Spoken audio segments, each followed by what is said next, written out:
Orang sehat saja bisa bunuh diri karena tekanan sosial, apalagi orang yang tidak sehat jiwanya. Mayoritas orang bunuh diri itu ternyata bukan karena dirinya sendiri, ya, tapi karena adanya tekanan sosial.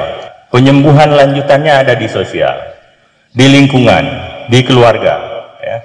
Dan penting untuk menjadi bagian terpenting dari proses penyembuhan masyarakat kita yang mengalami gangguan jiwa.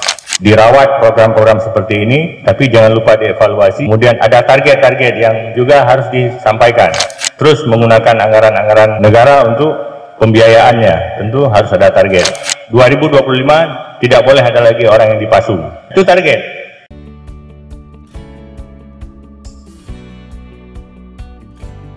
Pemerintah Aceh meresmikan instalasi rehabilitasi terpadu Kuta Malaka milik Rumah Sakit Jiwa Aceh pada Rabu 16 April 2025 sebagai langkah nyata dalam meningkatkan layanan kesehatan jiwa yang inklusif dan berkelanjutan.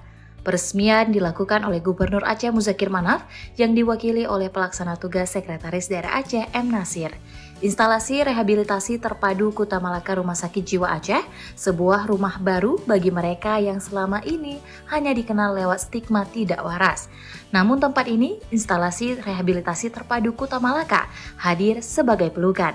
Sebagai tempat yang menerima tanpa menghakimi, memeluk tanpa syarat, menghargai meski tanpa prestasi.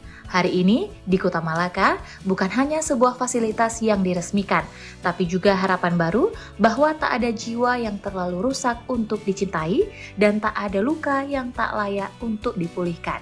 M. Nasir menyampaikan bahwa kehadiran instalasi rehabilitasi terpadu ini merupakan jawaban atas tantangan besar dalam penanganan pasca rawat bagi orang dengan gangguan jiwa.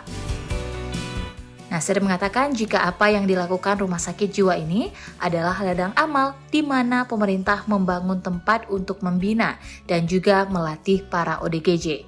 Dirawat program-program seperti ini, tapi jangan lupa dievaluasi. Kemudian ada target-target yang juga harus disampaikan. Terus menggunakan anggaran-anggaran negara untuk pembiayaannya, tentu harus ada target.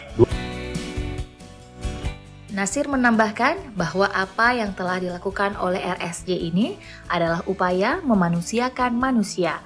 Mereka dicoba ditangani, sembuhkan, dan diharapkan bisa diterima kembali di tengah-tengah masyarakat.